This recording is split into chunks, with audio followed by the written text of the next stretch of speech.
Good morning again to all of you, the faithful who have come out in this weather. Actually, it's turning out to be a very nice day.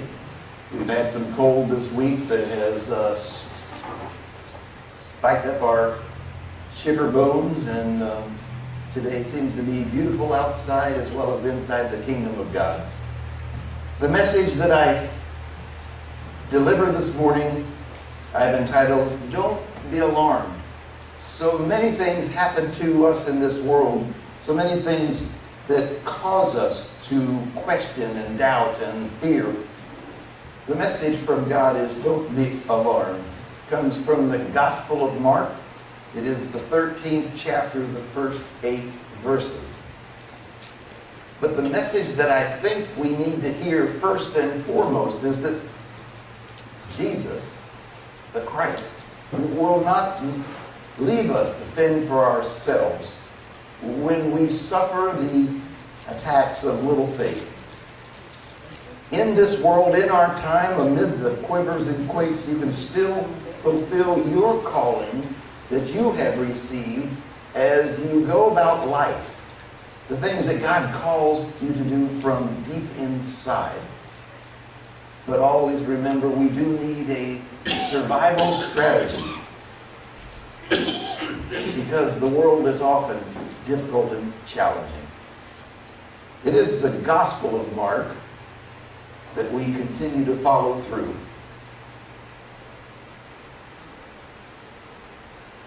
The 13th chapter, verses 1 through 8.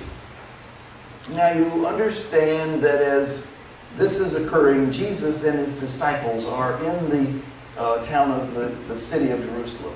And they're walking around as Jesus is ministering and teaching. As he was leaving the temple, one of his disciples said to him, "Look, teacher, what massive stones, what a magnificent building. Do you see all these great buildings?" Jesus answered, "Not one stone here will be left on another. Every one will be thrown down." As Jesus was sitting on the Mount of Olives opposite the temple, Peter, James, John, and Andrew asked him privately, "Teacher, tell us, when will these things all happen? And what will be the sign that they are about to be fulfilled?" And Jesus said to them, "Watch out that no one deceives you. Many will come in my name, claiming, 'I am he,' and will deceive others. And when you hear of wars and rumors of wars, do not be alarmed. Such things must happen, but the end is still to come. Nation will rise against nation and kingdom against kingdom, and there will be earthquakes in various places and famines. These are the beginning of birth pains." It's the word of Jesus for the people of the kingdom. Thanks be to God. About 15 years before Jesus was born, Herod the Great began this reconstruction period of the temple in Jerusalem.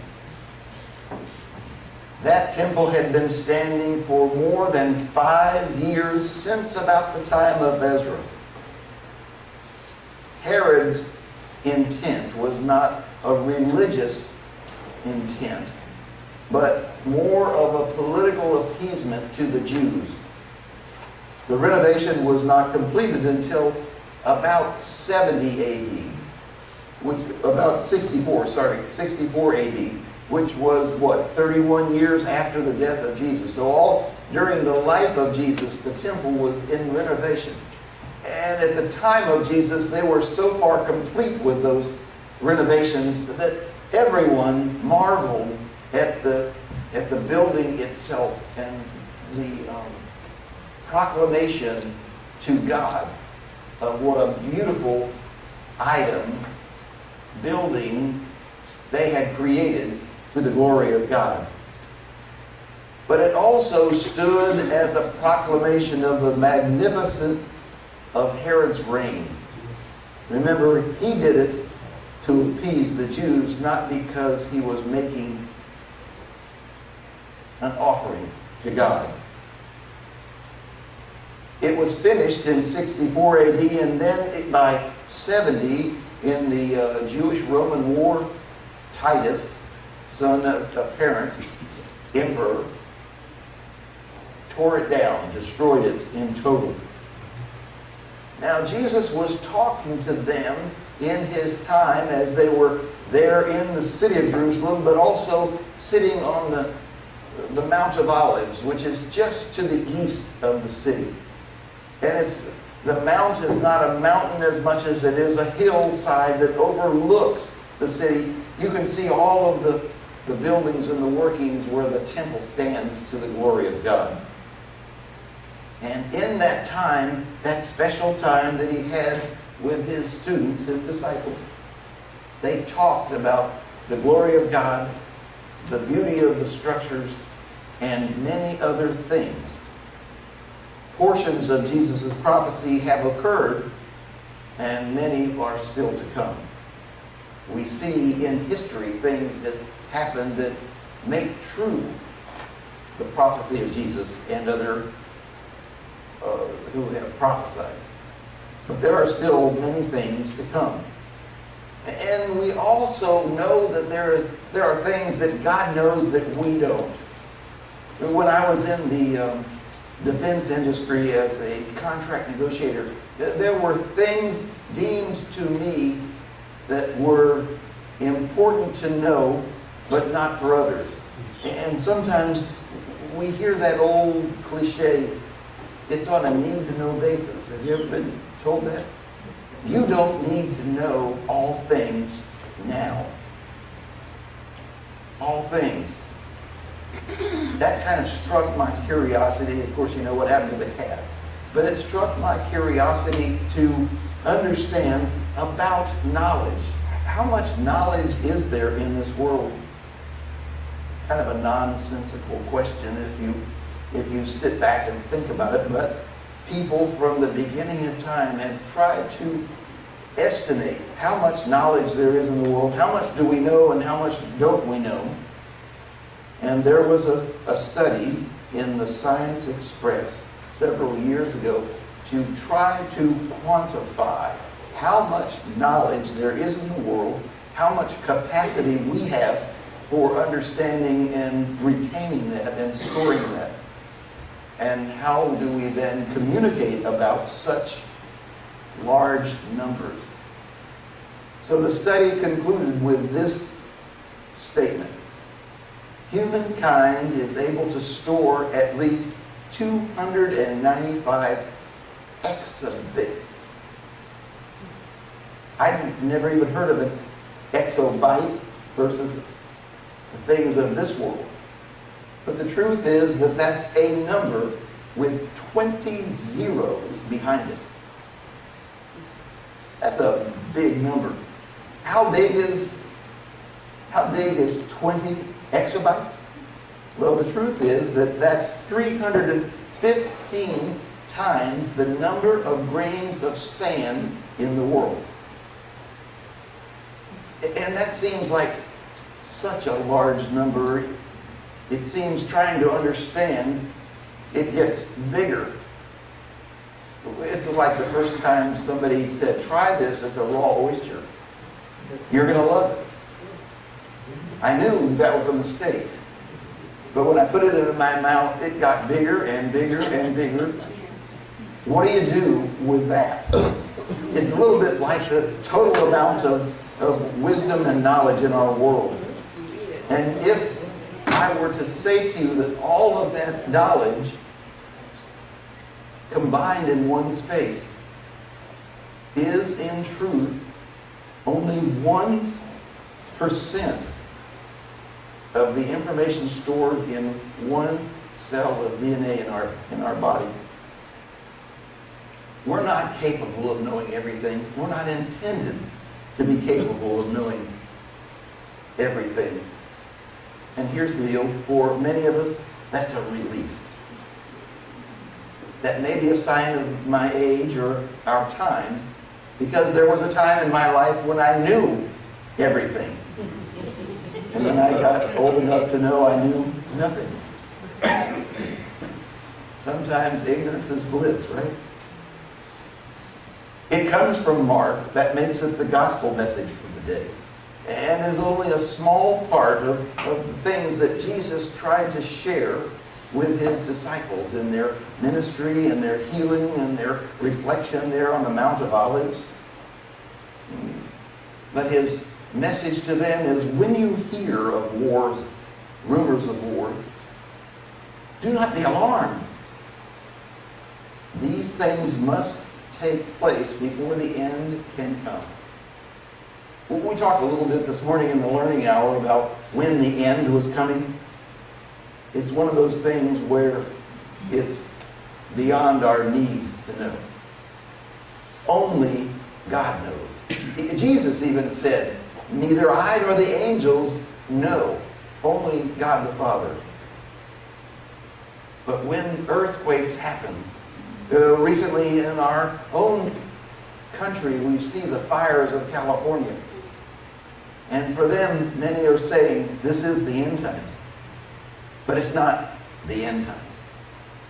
And Jesus said to us, when things like this, natural disasters happen, it is the beginning of the birth pains. It is not the birth.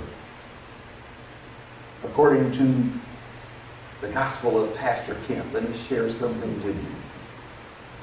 I am certain of some things that Jesus taught to us that are to be taken literally.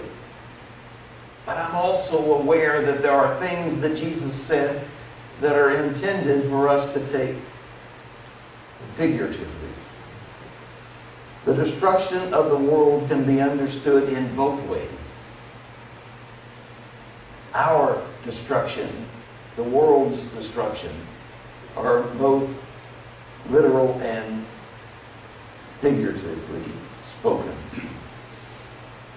And I believe that the disasters that Jesus was talking about can then become personal. If you lived in California, you would see the fires and the earthquakes become a reality. I just had one of those flashes of the time that Candy and I and the kids lived in California. I drove 2 hours with 14 other employees of Rockwell International. We dropped them off. I say we, my buddy who was the navigator, dropped the others off at work. We were a few minutes early. We decided to go for a donut. There was a donut shop just around the corner from the Rockwell plant. Just a little strip shopping center bakery. And we got in there, and there was an earthquake. I had to back up just a little bit. When I moved to California, there were things that went like this. I'm going, what have I done? I brought my family all the way across country. I'm sitting in an apartment while my family is finishing up in Florida. And I'm moving them to a place where the world is going to split apart and gobble us up.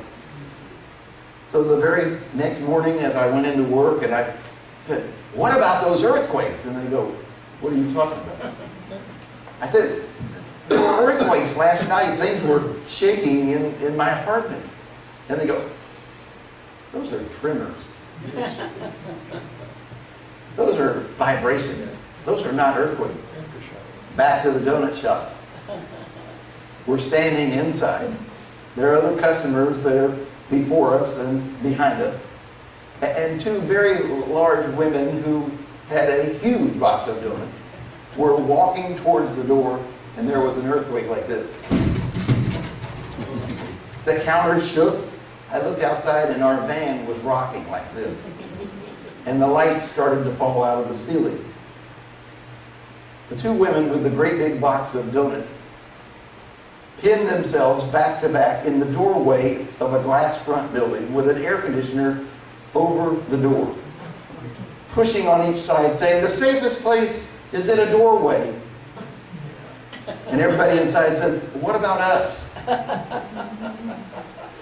It was over soon. We got the day off because lights fell out of the ceiling at the plant. And my point is, things happen in this world. And sometimes we think it's the end that is coming. Sometimes we forget that Jesus said, don't be alarmed. One of my favorite theologians, Henry Nouwen, tells it like this. We all have secret thoughts, memories, feelings that we keep to ourselves. Often we think if people knew what I was thinking, they wouldn't love me. They wouldn't like me. That they'd stay away from me. These kind of things lead us to self-rejection, depression, guilt. Sometimes we even get so caught up in the things that are inside us that we think of suicide. But one of the most important things that we can do with those secrets within ourselves is to find a safe place with friends that we know we can trust and open ourselves with those secrets to the world around us with them. With trusted friends, you'll find that you're not alone. That they will love you more deeply because you've trusted them with things that are so sensitive and so secure. Bringing our secrets into the light creates a community of relationship, a bonding of family and friends that creates for all of us this inner healing. And Jesus said it to us, don't be alarmed. We say to each other, become part of me as I become part of you. Because they will love you better for it, and you will love yourself more fully through those explanations of those things that you hold within.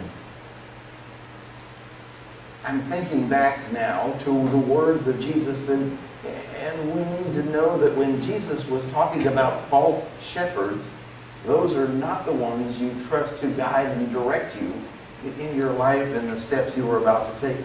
They are always lurking in the shadows, looking for a sheep to fleece. Here's their selling point, both then and now. They tell us that most of us are on a need-to-know basis with things of the world, with things of God. But they're not. They know it all.